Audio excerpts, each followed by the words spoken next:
Welcome to the Evolution Partners podcast, where I talk with the world's leading thinkers, planners, and doers who are helping to build great companies in their own way.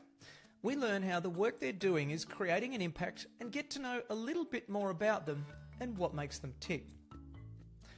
This episode is brought to you by Evolution Partners, where we help leaders to confidently build enduring great companies using our proven, structured, strategic planning process that ensures you build and execute the right plan. Check us out at evolutionpartners.com.au. Also, you can check out our books, Made to Thrive, outlining how to be a great CEO, as well as Onboarded, which is about making your new hires more effective faster. Today's guest is Catherine Leach, founder of Leach Legal and one of Australia's most respected family lawyers. With more than 35 years' experience, Kath has built a reputation as a divorce mastermind, not just for guiding clients through complex legal processes, but for the empathy and strategy she brings to one of life's most difficult transitions. She founded Leach Legal in 2004, and under her leadership, it's grown into a nationally recognised practice. Beyond her legal work, Catherine served as a regional governance director for the Entrepreneurs Organisation in Asia Pacific and sat on the Global Governance Committee and co-founded the Family Law Association of Victoria. She's also deeply committed to mentoring entrepreneurs and professionals, helping them make wiser, more informed decisions about both business and family. Kath, welcome to the podcast. Thanks, Brad. Great to be here. I am interested to chat to you, Kath, beyond your experience and the work that you've done with entrepreneurs, but really about not only why do marriages fail, but why do they succeed. And I think that for the average person who's listening who doesn't think they're anywhere near a divorce, or there's a good chance it won't happen, what are the lessons that they can learn from someone who's spent a career in family law, managing and dealing with this most unpleasant of life's, I guess, experiences that happens to perhaps 50% of the population? So from all of that, maybe tell us, from decades of experience, what do you think are the top 2 or 3 reasons that marriages might fail? I think communication is obviously at the top of the list, and everybody knows that. Making sure that you communicate and you talk to each other about things. I find respect is a really big one. And if you don't respect your partner, then all the rest of it falls away. And the way that I can see, if I see a couple out and I can see how they interact with people, and the way that I can see whether there is respect is the first time somebody rolls their eyes at the other person when they're talking, or they, go, or make some movement. I know that that marriage is in trouble, because it just shows that they don't have that respect for them. And I think also just really fundamental differences in how people, in their values and how they operate, particularly when they start parenting, and they think that they are, able to work all this stuff out, but those fundamental differences just seem to get bigger and bigger and claw away at the relationship. Yeah, there's quite a bit to unpack there. So it's a bit like the death of 1,000 cuts is what I'm hearing. It's often lots and lots and lots of little things over a long period of time that maybe culminate in an event. Is that a fair assessment of what you said? It is. And I think everybody who has a business has experience in this, because we all see it with our employees. The first time that somebody isn't doing something in a way that you want, and you let it go and think, oh, well, they'll, I'm sure it'll be fine. And you don't say something, and then that, happens again, and you still don't say something. And then it gets to a point where you either can't get rid of them because it's too expensive, or of getting rid of them, or you go a bit rogue and get rid of them in a bad way, and it all comes back to haunt you. And it's exactly the same in relationships. The first time that somebody does something that doesn't align with your values, or lacks respect, or just you don't like, and you think, oh, well, he's such a lovely guy, it's okay, or she's just, a really nice person, I'll let that go. And then it builds up and builds up. And I have women come to me and men come to me, and the women will say, I'm going to separate, and he has no idea. And the men will come to me and say, I had no idea that she was unhappy. And Yeah. these are different marriages, but it's the same theme, right? They just don't see it coming. That's the fear, I guess, is that people don't see it coming. So perhaps on the flip side then, still in the mode of kicking us off, what patterns have you observed in the marriages that never break down? Because you probably pay a bit of a closer eye, perhaps, to marriages that you see and observe. What are the habits, apart from don't roll your eyes, I'm taking that one away already, that keep couples together? I think you let stuff go. Having said, you need to be on top of things and communicate, but it's that whole thing that you have also with children. It's about choosing your battles. And you can change how you feel about something. You can just shift your mind to it. So if it really aggravates you that someone is doing something all the time, do you put up with it? Do you say something? If you choose that you're going to put up with it, you've actually really got to genuinely put up with it. And you've just got to let all these things go and choose the things that are going to really make or break you. 25, 35, 45 years down the track, if the way someone chews is still bothering you, then something's gone wrong. So I think it is that. It's learning when to let go and learning when to make it an issue. And one of the reasons I asked you to come on the podcast, as I understand it, please correct me if I'm wrong, is that you specialise or you do a lot of work with business owners and people who are in this type of situation. So rather than being in the broad spectrum of family law, a lot of the work that you do is with business owners, which creates its own set of challenges, I guess, for marriages. So are those two questions the same, or is there any slight nuances of differences in the reasons that marriages fail for entrepreneurs and business owners and the reasons they succeed for entrepreneurs and business owners? Well, entrepreneur is a very different beast. So they're very unique, and I like to think that I fit in that category myself because I've worked in this business for a long time and I've tried to grow it and run it and be in that space. You have different needs and different expectations, I think, as an entrepreneur, because you're a doer and you're a risk taker. And so you want things to just be done, but you want to understand them, but you don't want to micromanage it. Don't want to let it go completely either. So it's a different way of really operating, I think, with those types of clients. In terms of their marriages, entrepreneurs tend to be a bit obsessive. And so if they're growing a business, they're probably working 16, 17 hours a day, seeing their family for very limited periods of time and probably not being that receptive and responsive during that time. The more, I suppose, advanced or elevated entrepreneurs learn how to balance their time a bit more, and they learn the importance of family. And so they then become a little bit more open to putting their family first and not being so manic about that. But often by the time they get to that stage, they might have already blown up one family along the way. Unfortunately. And so do you think that is the recipe for entrepreneurs, or in your observation, what you've observed with entrepreneurs whose marriages don't break down, that they're more attentive, that they've learned those hard lessons? Generally, yeah, you can see it. And unfortunately, it is quite often the second marriage that's really working well. The first one having not had the benefit of those lessons that time around. What's the hack? I never say this, but what's the hack for a listener who's in their first marriage then? How do you avoid dividing your net worth by 50%, give or take, and all of the trauma that goes with that? Is there anything that comes to mind? How do you stop someone from having to go through all of that? And maybe you might be taking work away from yourself by saying that. Yeah, yes. Do nothing. Continue as you are. A wise person said to me that you should always make your last meeting of the day with your spouse. And I really try personally to stand by that. So the temptation is to go home, collapse on the couch, eat some dinner and go back to work or go to bed. But remedy is that you do go home and then you do treat that as your last meeting of the day, and you have the conversations, and you are as nice to your spouse as you would be to your last client. And I think even if that's the only thing that people do differently, I think that can make a big difference. When you look back at your career, the time that you've spent with people, often by the time you get to see couples or people who are, I guess, well advanced down the path to separation, the problems are usually quite or pretty advanced. Do you think there's something that couples could have done differently? And this might be the same answer that you've just given me.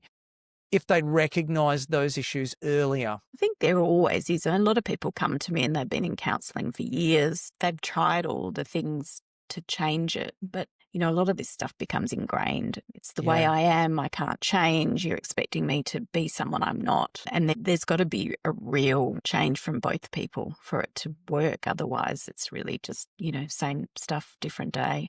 How do you find it when one person grows more than the other? It's a thing that we find as coaches. We do nothing at all with family law. We would want to have nothing at all to do with that, of course, right? But sometimes, we can find ourselves in a situation where there's an entrepreneur who's undergoing a personal growth journey that is faster than their spouse, or alternatively, personal growth journey where their spouse hasn't changed or evolved at all over 5, 10, 15, 20 years of a relationship. How do you think that plays into that previous comment that you made? How do you think that plays into when people start to grow apart? Is there any remedy or considerations that you've got or thoughts you've got around that topic? It's very common because it's very common with humans. Some people really want to grow and learn and develop, and other people are quite happy being where they are, or if they're not happy, they're too scared to change. And so without having a common vision and a common communication around it, it's really common. People come home and say, I'm going to go and do this, and I've learnt this, and I'm going to try this, and the other person might feel threatened or just not like putting themselves out there, and so they push back on it, and then suddenly you've got people on two different paths. And I wrote a little piece about this a while ago saying that should marriages be like a lease, and should you renew it every 5 years, and should you sit down and have the conversation, okay, we've just finished 5 years, that was really successful, what does the next 5 years look like? So there's all these great concepts, but the reality is we're all getting through day to day and doing the stuff we're doing.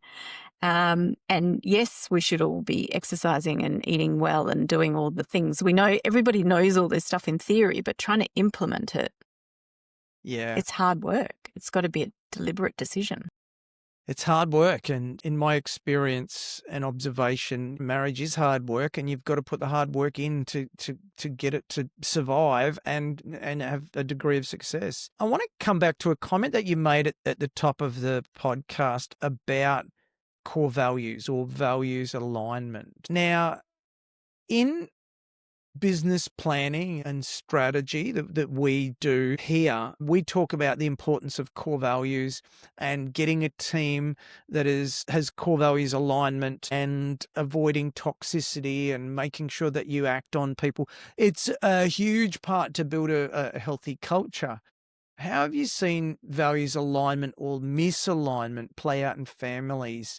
Because I think about the story of we hire someone in a business, they seem like they're really good, they've got great skills and there seems to be great compatibility. But then over time, what happens is the values mismatch, if it's there, can be quite a problem, and it can become perhaps toxic over time. Is there a parallel in marriage that I'm hearing you say at the top of the podcast about that? And what's your thoughts on that broadly?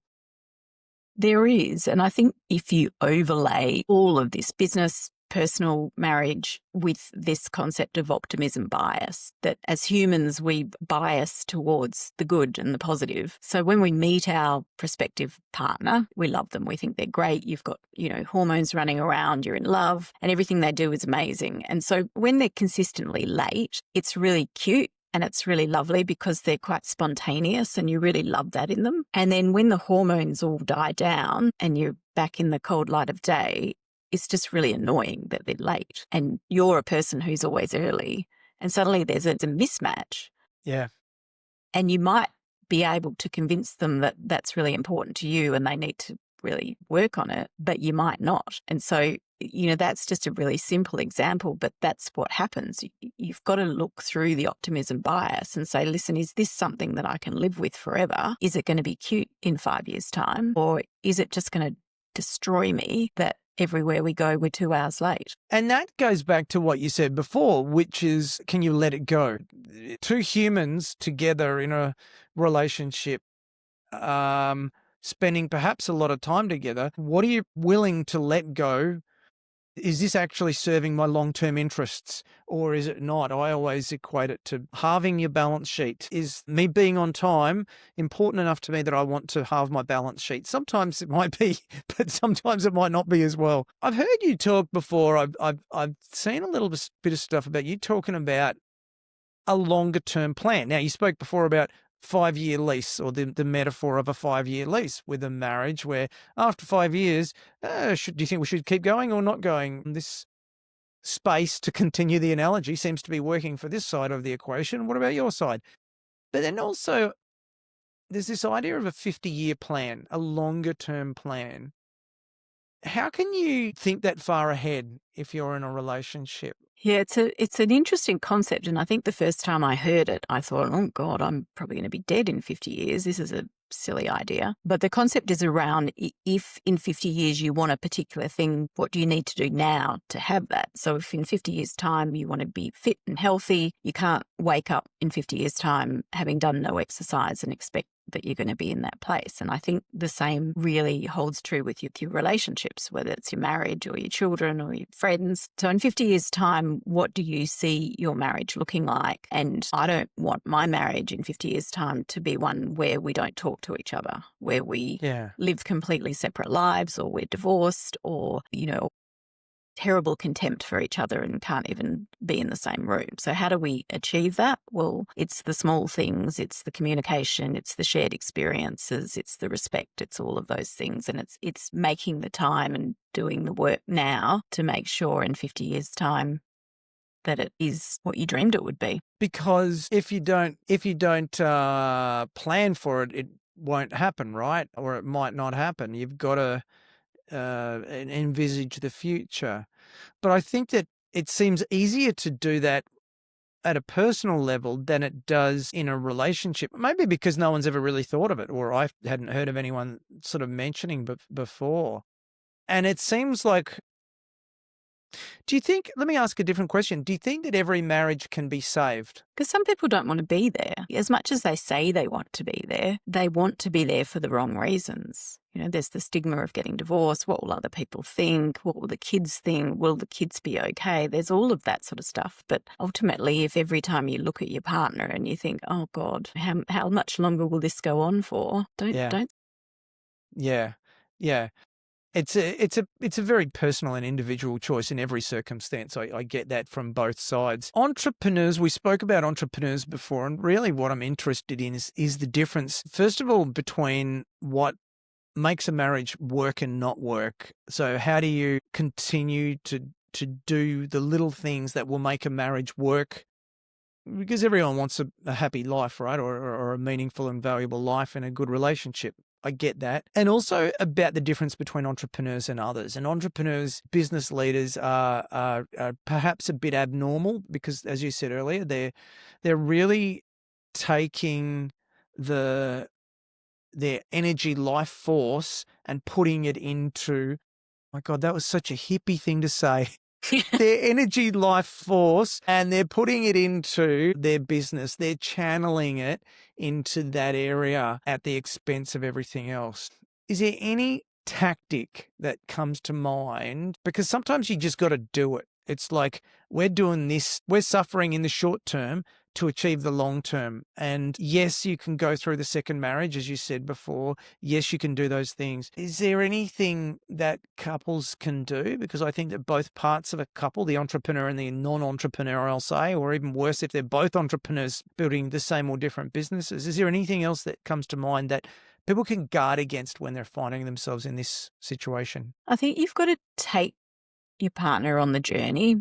And it's a tough one because if you have a partner who's not involved in the business and is not particularly, I don't want to say interested, but doesn't want to be physically involved in the business, then how much you share with them is difficult, because if you're having a bad month, year, decade, it can be pretty depressing and frightening for them. If you're sharing stuff with them, we often share the stuff with them that's not going well, and then we forget to tell them that it's going well now. And so they're still sitting there panicking and thinking that everything's going badly. and you just say, oh no, it's all fine. This week we're fine. So I think it is taking them on the journey and saying, listen, this is what we're trying to build. This is why we're trying to build it. This is what I'm going to do that.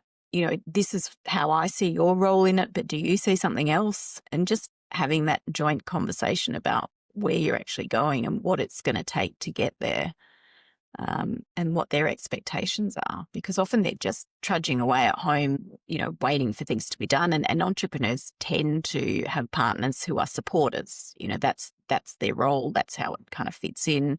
And so they're there to do the support work with no questions asked, but they don't want to innovate it. They don't want to make it happen. They don't want to instigate it. They just need to be told where we're at and what will help. Yeah. And a similar topic is financial imbalance. Now, I probably view that in the lens of understanding the financials of a business, because it's one thing for the entrepreneur or the business owner, leader to say, oh, I'm stressed out because we're having some really hard times at work. Now everything's okay, but the financial imbalance is really quite an issue. So when a person doesn't have the financial acumen, or a partner of an entrepreneur doesn't have the financial acumen of perhaps the entrepreneur, or the resources that the entrepreneur has when the marriage is healthy, what advice could you give for a couple to build a basic level of financial acumen, or to avoid financial imbalance so that it doesn't damage the relationship? One of the issues I see a lot is people have their allocated roles within the marriage. So, for instance, in your traditional relationship, you've got a man who's got the business and running the business and doing all of the financial stuff. You've got a woman at home looking after kids. And it works both ways, both genders. The person who's involved in the business knows everything, and the person who's at home often doesn't want to know to that level, because they say, listen, that's your role. You do that. I don't want to know about it. And the person in the business says, listen, I don't really want to know every minute blow-by-blow description of, Johnny's friends and what they said to him and how he cried and all the rest of it. Let's divide our roles and come together on the big stuff. So it horrifies me when I see women who come in who have no knowledge at all of their financial situation. But it doesn't surprise me, because they say, listen, we were married, I trusted him, he did all that stuff and he did a great job of it. And so why would I need to load myself up with all that additional information?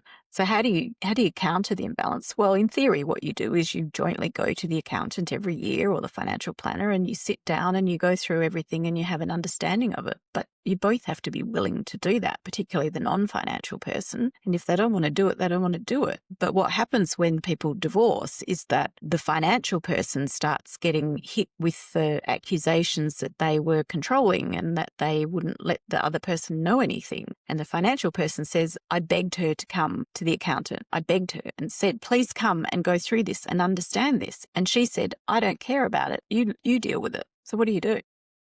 Yeah, that's the question that I asked you. Yeah, what do you do? Well, you drag them in there. I don't know. It's like everything. It's all great until it's not. Yeah. And then what was working doesn't work. And in hindsight, yes, all these things should have happened. But for, many other relationships, it works fine. Yeah. So maybe it's being controlling, in as much as saying we have a responsibility to the family unit to understand at a very simple level the financials. And I'm postulating, I'm not presenting that as the answer, maybe. But yeah, keep persevering. Every situation is different, perhaps. When entrepreneurs' marriage ends up in the divorce court, what actually happens? Can you give us an example of what happens to a business? What happens? Every case is different. I absolutely get that. Every situation is different. But what typically happens in these types of circumstances? So what happens is, with every family law case, there's got to be a reckoning of the assets. So the first step that we have to go through is to put everything on the table. So if they have a business, it's got to be valued. And the problem which flows on from our previous conversation is that if you've got one person who's financially savvy and the other person who's not, and then the marriage breaks down, there's an absence of trust. Yeah. And so what then follows very commonly is the non-financial person suggesting that the financial person is hiding assets, they're moving things around, they're minimising things. And so then we begin the witch hunt, the going down every rabbit hole, the search for the hidden assets, and on it goes. So the first stage of it is really, if you're the business owner, making sure that you don't do anything silly, that you don't think, oh, if I just do this, then that'll be great. And even if it's $1,000, I can tell you it will haunt you for the rest of your divorce, because that one thing just plants the seed and nothing you ever say after that will be believed. So that's the first problem. So we get the assets valued. Generally, the business owner continues to run the business. The family court process is onerous. It's continuous. And so if you're trying to run a business, you're also dealing with me emailing you every day with letters from the other side saying you need to respond to that. And we're missing a bank statement from 1987. Can you find that for me? And it becomes consuming for you as a business owner if you are embedded in this process. Eventually, if you don't reach an agreement, and bearing in mind that 1.5% of people who go into the family court have a judge make a decision, so it's pretty small percentage, but a lot of people go a long way through the process. If you end up before a judge and they make a decision, it's a wild card. There's a range of things that's possible, and you might get a good result or you might get a bad result, and we'll give you a range, but we're not going to put any money on what will happen exactly. And you're just going to bleed a lot of money to a lot of different people to find out whether you're right or whether they're right.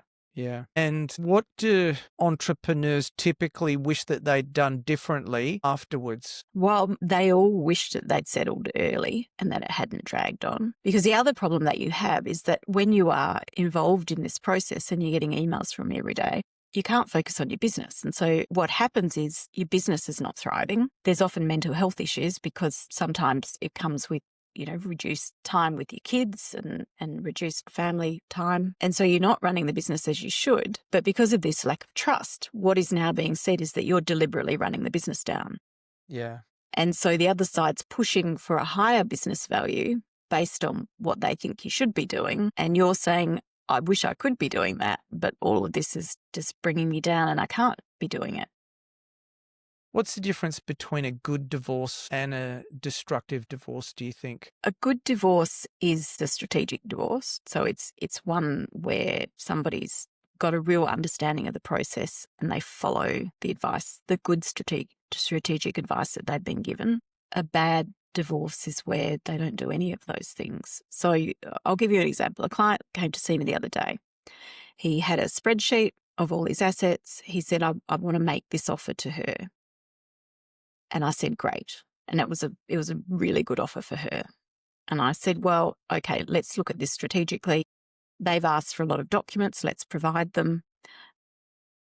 We can make an offer, but I don't want to make it yet. You need to stop doing X, Y, and Z because you're creating, issues. So stop talking to her about these things. And we're now running that through in a really strategic way. We had to sell some assets. He was thinking about just going and doing it. And I said, no, we have to do it in a methodical way. So we did that, and it's tracking along actually pretty okay. And I think we'll get there. And I've rung the lawyer on the other side and said, hey, how about we do this? And she said, yeah, okay. So that can be a good divorce because it's a process, right? It's, there's all the emotion, but it's a process. And if we focus on the process, it's really just, we're making a financial settlement and we're keeping the emotions out of it. But if you've got parties involved, be it third parties, be it other lawyers, be it whoever it is, who are escalating things, like I can, pull levers that can take this thing through the roof. Like I know what to do, escalate things. But I deliberately don't touch those levers because nobody wins out of it. Well, I mean, probably I win because I get to go to trial, but that's not where my strength is. And I can see families that never recover from it because, I had a case, they'd been in the family court for 15 years. I had another one, they'd been in there for 18 years. And I've got one now that's been another 15 years. These kids have grown up in the family court and it's horrendous. And it doesn't need to be that way. Any last piece of advice that you could offer before we begin to wrap up for owners and business leaders, entrepreneurs, about the whole topic of protecting your wealth, protecting your business, and hopefully enjoying a successful marriage? The optimism bias means that we choose not to take insurance out, and we don't want to do a prenup because we're going to be married forever, and we don't want to see a lawyer because if we see a lawyer, then it means that it's all going to blow up and go through court. And I think people have to think about this. They're not going to start a business without a business plan. A divorce is another step change, and it's a bad one, sure. But it is a step change. The step change, you do your wills, you do your estate planning, do your planning over your divorce. You know, if you want to leave, plan for it. Don't just go off and have an affair or do the wrong thing and get found out. Like, just plan for it and get early advice so that you can do it in a methodical, strategic way and you can plan for what's going to happen. And then the outcome will be much, much more favourable. A lovely way to close there, Kath. Just moving into a couple of questions to close here. The first one is, what do you think that a better business looks like for you and most of the people that you deal with? I mean, you deal with your own business, you deal with people through the Entrepreneurs Organisation, but also obviously through your dealings with customers. So what do you think that a better business looks like? I think the better businesses have good leaders. They just do. Good leaders who work in the business, who lead from the front, that old cliche, but they're there. They're the ambassador, they're the leader, they're the mentor. They do all of those things and they're visible. What is a book that you might recommend for our audience that isn't one of my books? Given all the current world things that are going on, my favourite book is called The Fourth Turning, and it helps explain a little bit about history and why we're here and what will happen. Fourth Turning. And now, is that specifically about artificial intelligence or? It's about, it's just about the repetition of history and the generations that keep repeating. Yeah. And yeah, where we are in that cycle. Very cool. We'll put that in the show notes. How can people learn more about you and your business? My website, leachlegal.com.au, and my LinkedIn posts, which are fairly regular. Okay, awesome. What haven't we discussed that you wanted to cover off today? I think we've covered it all. Very good. Very good. Well, Catherine Leach, it has been such a pleasure to have this conversation. And I don't know, I think that I've certainly gained some insights into the process, what matters. It is the end of the day here for us. And one of the things I've taken away is I better go and have the last meeting of the day with my wife. So thank you, Kath. It's been a pleasure to chat today. Appreciate your time. Thanks, Brad. Well, I hope you enjoyed the episode as much as I did. If you'd be kind enough to leave a review for the podcast, that'd be really helpful to other like-minded entrepreneurs, and then we can grow our community. If you want to find out more about our guests, head over to evolutionpartners.com.au/podcast, where you can find show notes and other additional reading. Hope to see you back next week. Until then, keep thriving.